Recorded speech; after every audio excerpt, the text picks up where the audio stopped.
আচ্ছা, মুন্না প্রশ্ন করেছেন, আসসালামু আলাইকুম রহমতুল্লাহ। নামাজের নিয়তের মধ্যে থাকে ওই অবস্থায় বাচ্চা যদি পথ ছাড়া পায়খানা করে ধরে ফেলে বা খেয়ে ফেলতে চাচ্ছে, তখন মা কি নামাজের নিয়ম ভেঙে ওনাকে রক্ষা করতে পারবে? হ্যাঁ, নামাজ ভেঙে উনি ওই বাচ্চাকে রক্ষা করবে, যেহেতু মলমূত্র এগুলো খালি ছেলে কিন্তু ছেলে দুরারোগ্য আক্রান্ত হতে পারে, এগুলো পেটে ঢুকলে গভীরভাবে অসুস্থ হতে পারে। তার জন্য মা নামাজ ভেঙে ফেলবে, ভেঙে তাকে আগে পরিষ্কার করবে, তারপর নামাজে যাবে।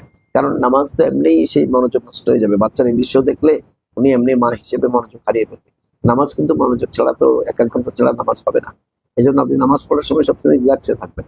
বাচ্চাকে আপনি কাউকে দিয়ে, কারো জিম্মায় দিয়ে, অত বাচ্চাকে ঘুম পাড়াইয়া, যেমন নামাজের আজান এখন হয়েছে, জোহরের আজান হয়েছে, তো আরো কিন্তু 1-1.5 ঘন্টা সময় আছে।